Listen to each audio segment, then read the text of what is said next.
नमस्कार साथियों, मध्य प्रदेश से 15 दिन के लिए तबादले से बैन हटा दिया गया है और आज से तबादले शुरू हो गए हैं। जी हाँ, बहुत दिनों से जो तबादलों की आस लगाए बैठे थे हमारे साथी, वह अब तबादलों के लिए तैयार हो गए हैं। साथियों, अगर आप भी उनमें से ही एक कर्मचारी हैं जो ये तबादला चाह रहे हैं और ऑनलाइन आवेदन इसके लिए कर रहे हैं, तो यह वीडियो आपके लिए बहुत ही उपयोगी साबित होने वाला है। जी हाँ साथियों, हमको तबादले में के लिए जो ऑनलाइन आवेदन करने रहते हैं, ख़ासतौर से मैं बात कर रहा हूँ हमारे टीचर्स की, जो तबादलों के लिए ऑनलाइन आवेदन करने जा रहे हैं, उनको कुछ छोटी छोटी बातों का अगर वह ध्यान रखेंगे तो उनमें उनकी ट्रांसफ़र होने की संभावना बढ़ जाएंगी। कई बार हम छोटी छोटी सी गलती की वजह से अपने ट्रांसफ़र होने से या ट्रांसफ़र होने में अपन सफलता मिलती है, उससे हम वंचित रह जाते हैं। साथियों, अब हम इस वीडियो के माध्यम से आपसे उन सारी पॉइंट्स पर चर्चा करेंगे जिससे आपको इसमें कोई परेशानी ना हो और आप जिस भी पोस्ट के लिए जिस स्थान के लिए आवेदन कर रहे हैं उसमें आपको सफलता सुनिश्चित आपकी हो सके। साथियों, इस वीडियो में हम इस बात पर भी चर्चा करेंगे कि हमारे वो कौन कौन से साथी रहेंगे, शिक्षक साथी वो कौन कौन से रहेंगे जिनका ट्रांसफ़र संभव नहीं हो पाएगा अगर वो आवेदन भी करते हैं तो, और साथ ही वो कौन कौन सी जगह रहेंगी, कौन कौन से स्कूल्स रहेंगे या जगह रहेंगी जहाँ पर अगर कोई भी शिक्षक साथी ट्रांसफ़र करता है तो भी उसका ट्रांसफ़र संभव नहीं हो पाएगा। इन सारे मुद्दों पर हम आपसे 1 to 1 चर्चा करने जा रहे हैं। बने रहिए मेरे साथ और देखते रहिए मेरा वीडियो।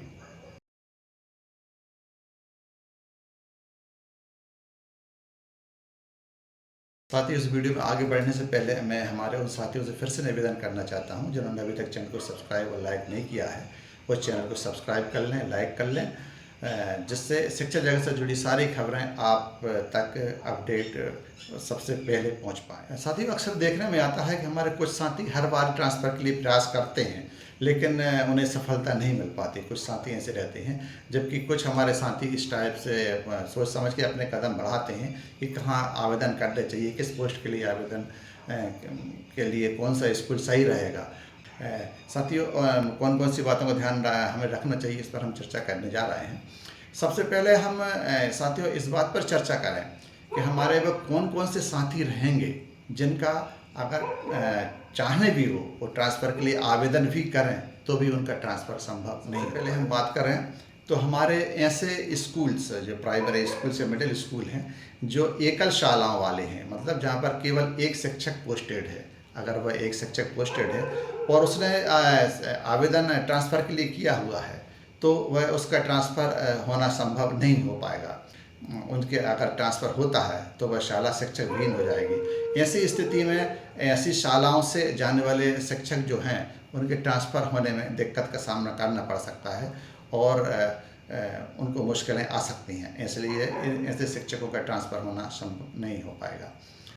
साथियों, इसमें हमारे वो साथी भी आएंगे जिन पर किसी भी प्रकार के प्रकरण लंबित हैं, जांच वगैरह जिनकी चल रही है, किसी भी प्रकार की विभागीय जांच या अन्य प्रकार की जांच चल रही है, तो फिर उनके भी ट्रांसफ़र होना संभव नहीं हो पाएंगे।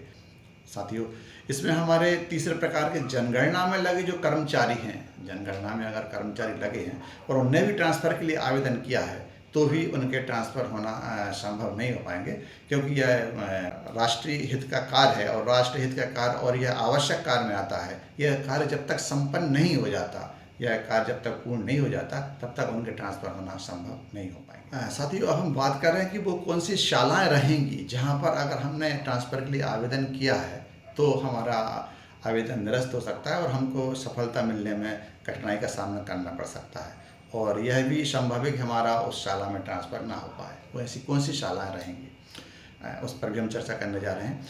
साथियों, अगर ऐसी शालाएँ हैं जहाँ छात्र अनुपात में वहाँ पर शिक्षक पहले से पोस्टेड हैं। अब हम छात्र अनुपात की बात करें तो हम जानते हैं कि प्राइमरी शाला में मिनिमम 2 शिक्षक तो रहते ही हैं। वहाँ अगर छात्र संख्या 60 तक है तो 2 शिक्षक रहेंगे।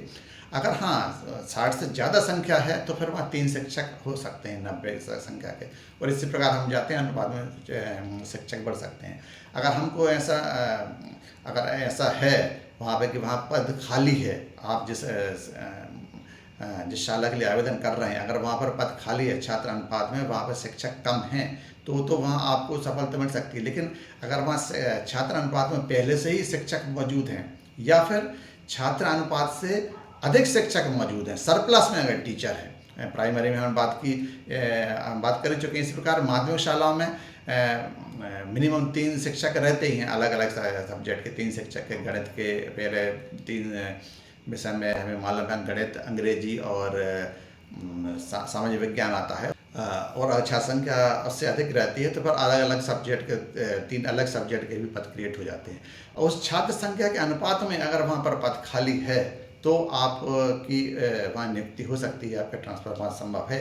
लेकिन अधिकतर स्कूलों में ऐसा देखा जा रहा है, बहुत से स्कूल ऐसे हैं कि जहाँ पर छात्र संख्या के अनुपात में टीचर मौजूद हैं, और कई जगह तो सरप्लस में मौजूद हैं। अगर सरप्लस में टीचर मौजूद हैं तो आपका वहाँ ट्रांसफ़र संभव नहीं हो पाएगा। इसलिए मेरा उन शिक्षकों से फिर से निवेदन रहेगा कि आप जिस शाला के लिए आवेदन कर रहे हैं वहाँ पर पहले छात्र अनुपात में शिक्षकों की संख्या आप पोर्टल पर जाकर देख सकते हैं।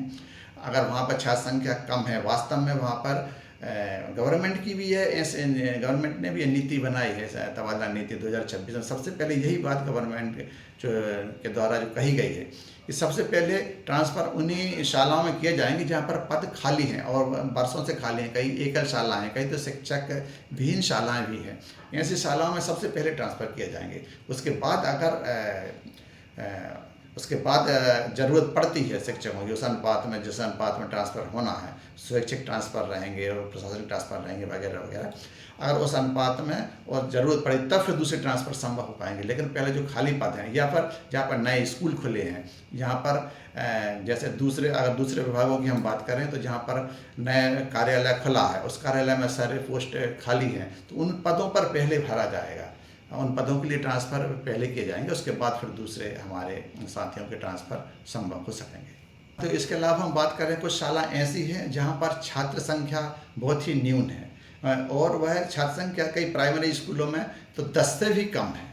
अगर उनकी छात्र संख्या 10 से कम है तो वह स्कूल बंद होने के कगार पर हैं, और ऐसी शालाओं में फिर दूसरे अतिरिक्त शिक्षक का ट्रांसफ़र होना संभव नहीं हो पाएगा, क्योंकि ऐसी शालाओं को सरकार द्वारा भविष्य में मर्ज करने की योजना है। और ऐसी शालाओं में इसलिए अब वहाँ जो टीचर पोस्टेड पहले से हैं तो उनको तो नहीं हटाया जाएगा, फिर जो शालाएँ मर्ज होंगी उस समय जो भी उनको हटाने की प्रोसेस रहेगी वो की जाएगी। लेकिन ऐसी शालाओं में किसी अतिरिक्त शिक्षक का अगर वहाँ पदवी खाली है तो भी ट्रांसफ़र होना संभव नहीं हो पाएगा। दूसरे हम हमारे जो नवनियुक्त शिक्षक हैं वो जो ट्रांसफ़र की आस लगाए बैठे हैं, उनके ट्रांसफ़र जनरली तो संभव नहीं होते। उनके ट्रांसफ़र केवल हमारे जो उत्कृष्ट स्कूल हैं, मॉडल स्कूल हैं, संदीपनी विद्यालय हैं, इन्हीं में उनके ट्रांसफ़र संभव प्रशासकीय स्तर पर संभव हो सकेंगे। साथ ही इस प्रकार हम छोटी छोटी बातों को ध्यान रखकर अगर अपने ऑनलाइन आवेदन के लिए जो चॉइस फिलिंग करेंगे उसमें अपना इन चीज़ों का ध्यान रखें तो आपको सफलता मिल सकती है। ऐसी जगहों पर ही हम आवेदन करें, भले ही वे शालाएँ हमारी पसंद की हों या ना हो, लेकिन जहाँ पर पद खाली हों वहीं पर हम आवेदन करें तो हमारे ट्रांसफ़र संभव हो पाएंगे और हमको सफलता मिल पाएगी। मुझे आशा निबंध की पूर्ण विश्वास है कि यह वीडियो उन हमारे साथियों के लिए उपयोगी साबित होगा जो ट्रांसफ़र की बाट जो रहे हैं और ऑनलाइन आवेदन करने की इच्छा रख रहे हैं। ऑनलाइन आवेदन हमारे इन चीज़ों को अगर हम सोच के करेंगे तो निश्चित ही सफलता मिलेगी। तो इस आशा के साथ कि हमारे समस्त साथी जो अपने ट्रांसफ़र के लिए आवेदन कर रहे हैं उनका ट्रांसफ़र संभव हो, ऐसी मेरी मनोकामना उनके, और मैं ये आशा भी करता हूँ कि उनकी भी मनोकामना पूर्ण हो और उनका ट्रांसफ़र संभव हो सके। धन्यवाद। जय हिंद।